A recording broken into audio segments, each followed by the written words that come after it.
Today, on the Speaking History channel, we delve into a bitter truth of the Christian world, a dark chapter in its history. Most of you are likely familiar with the title of Pope.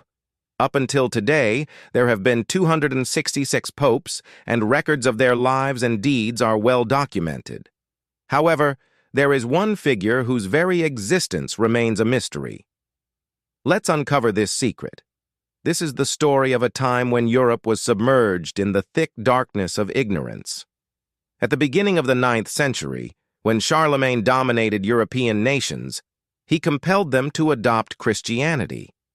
Eminent scholars were appointed to teach this newly embraced religion. In a small German village called Ingelheim, a girl was born into the household of such scholars. Her name was Joan. Blessed with beauty and intellect, Joan stood out even as a child. Despite the era's lack of opportunities for girls' education, her parents enrolled her in a local school. Joan excelled in her studies, and by the age of 13, she was delivering eloquent speeches in English, Italian, and German.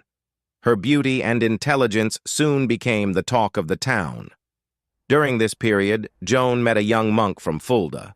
He was renowned for his wisdom and striking appearance, and their intellectual compatibility soon blossomed into love. But there was a problem. Monks and nuns in Christianity were forbidden from marrying. So the two lovers fled their town, with Joan disguising herself as a male monk. Their life together in Fulda didn't last long, as rumors began to spread about them. One night they fled to Athens, but soon, for reasons unknown, they parted ways. The monk set off for Egypt, while Joan traveled to Rome, the epicenter of Christianity at the time. Continuing her male disguise, she joined a prestigious religious school in Rome. Joan's intelligence and skill quickly earned her a prominent position.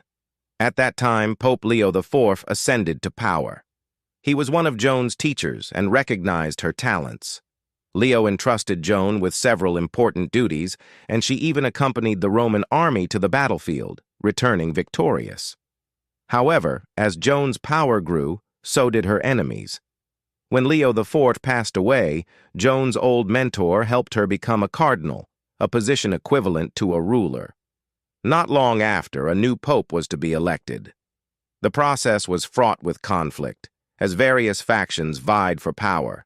But amidst this chaos, Joan, disguised as John VIII, ascended to the papal throne.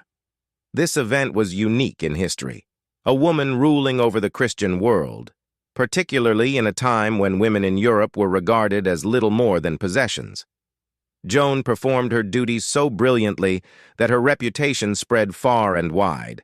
However, despite her rise to power, she was still a woman. One day, Joan confided her secret to a young servant named Baldulf, revealing that she was pregnant. Fearing exposure, Joan planned to present the birth as a divine miracle.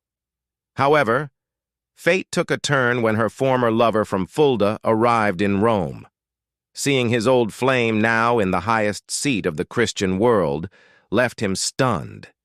He tried to reveal her secret, but no one would listen. One day, while leading a religious procession, Joan suddenly collapsed. As the crowd watched in disbelief, the truth became undeniable. Joan was indeed a woman. She and her servant tried to pass off the event as a miracle, but suspicions had already taken root in people's minds. Enraged, the crowd stoned Joan VIII to death. This is the hidden story of a woman who, against all odds, rose to power in a world that wasn't ready to accept her. Friends, if you found this story fascinating, don't forget to like the video and share it with others. We value your thoughts, so please leave your feedback in the comment section. And for more intriguing content, make sure to subscribe to the channel.